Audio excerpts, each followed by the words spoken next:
Okay, in today's class on Arduino, what we are going to learn is how to design an analog to digital converter. Okay, basically, when we are working with microprocessors, they could be the Arduino can take in a lot of it can take around 8 analog inputs also.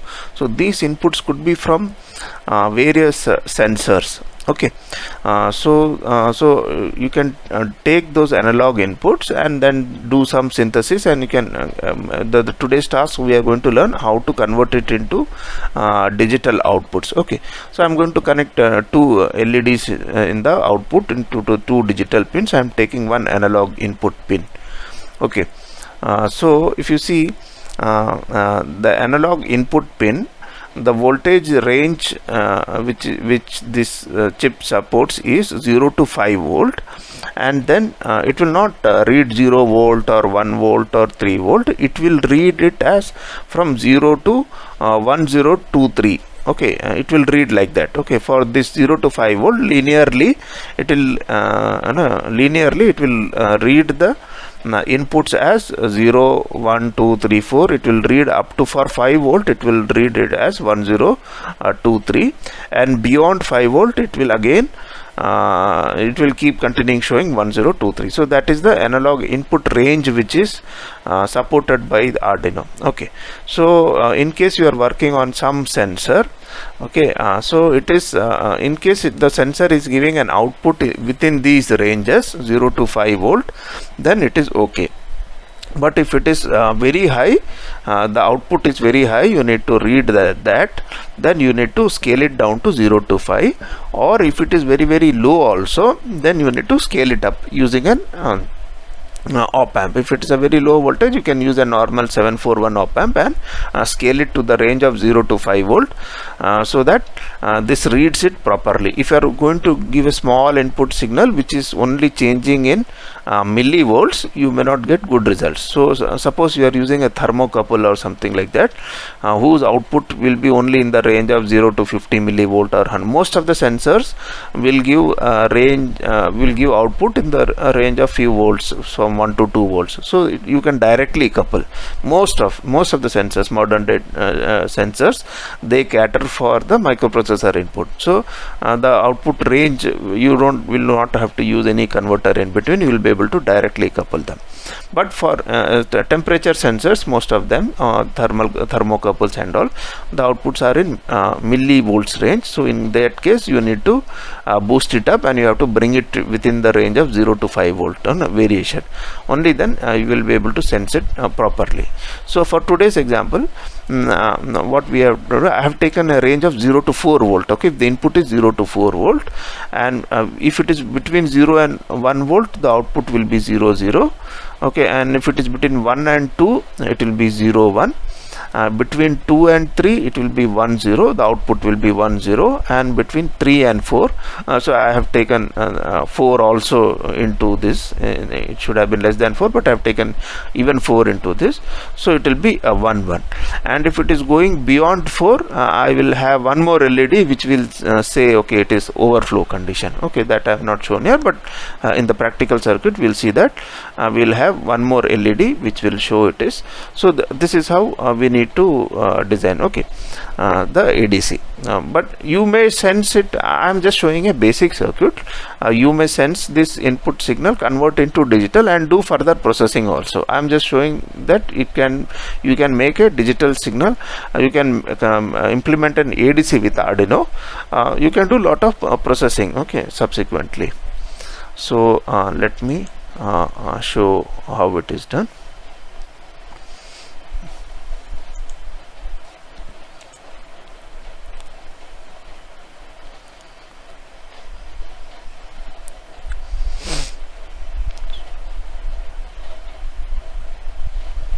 Okay, so if you see, what I have done is here you have an analog pin A0, right? So these are, you can give 5 kind of analog signals, 5 different analog signals you can give. So A0, so I have used the first pin. So I have connected an function generator out here. You can pick up a function generator from the component list. So I have given the positive of the function generator to A0, and I have negative I have given to the ground. And then what I have done is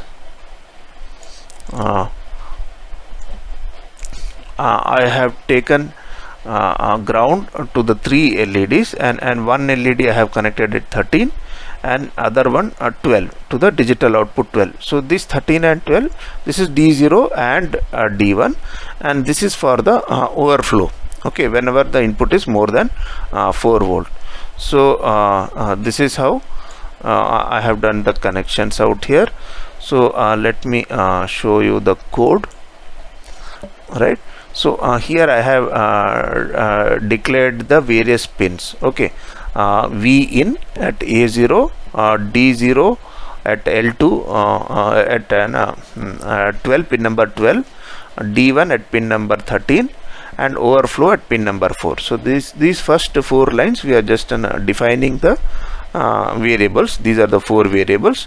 Then initial integer val we are using, and again declaring one more variable, internal variable, which is a val, temporary, and then void setup, okay. This is the setup. We are declaring the pin, right? So D1 is output, D0 is output, OF is also output, V in is an input, okay.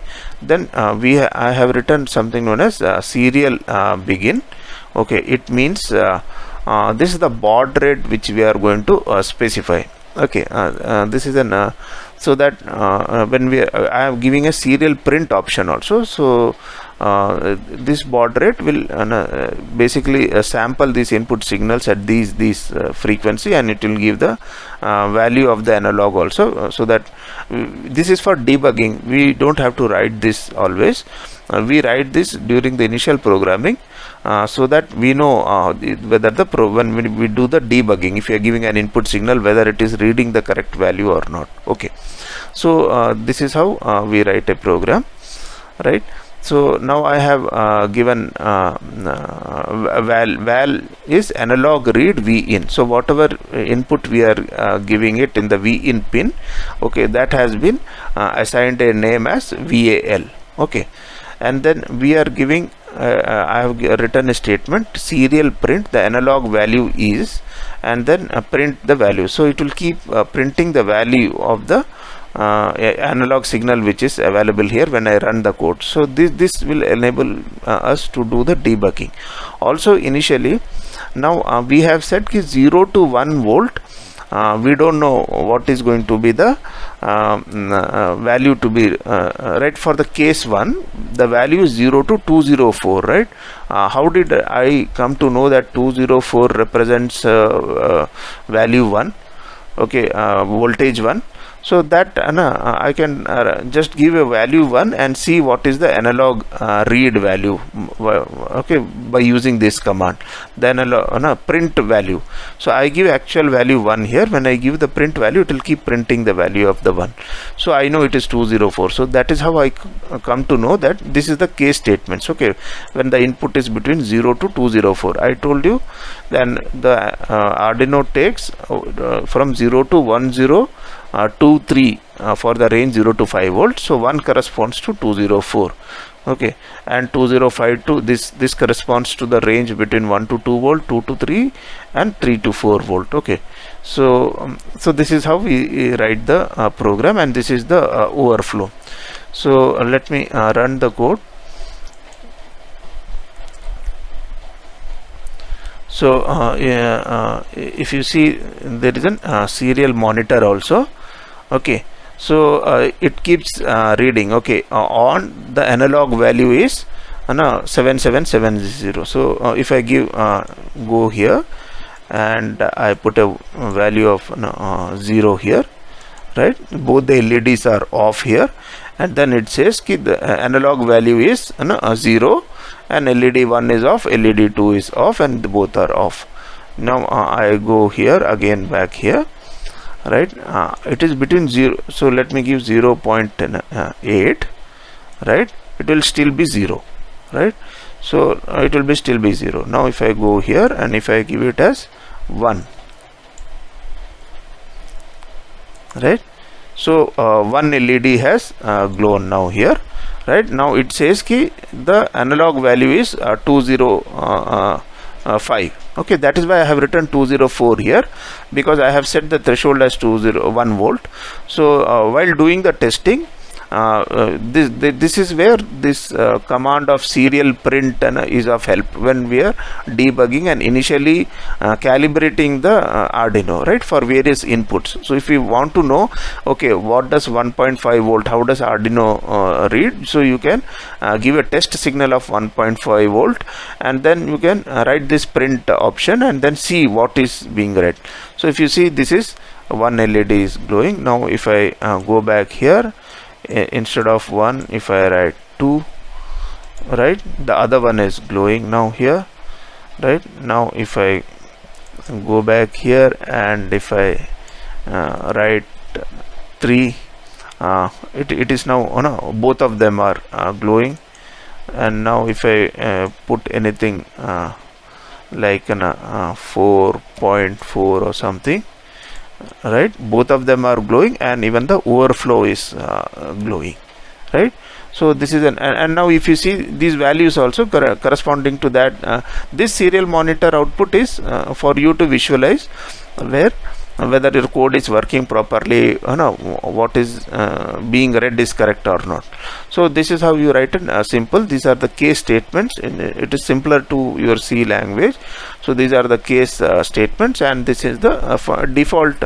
Instead of the fifth case of more than 4 volt, we generally should use this default option, so that anything which is not required and that falls into, which is not expected, falls into the default condition, right? So I have used greater than 4 as a default condition. So this is how you write a simple code and you make an ADC of the Arduino. Okay, so keep practicing these things so that once you know, because 8086 you may not use in the industry, you might use these kind of processors also. And even today, if you are going to in the next semester, if you are going to take up some projects also, then also you will be using these kind of kits only, microcontrollers. So it is better that you start learning a little bit about these also. Okay, is it okay? Is there any doubts? I'm just giving fundamental circuits, and you can make bigger circuits than this, but concepts I'll be explaining one each in each of these labs. Okay, so we'll stop this here.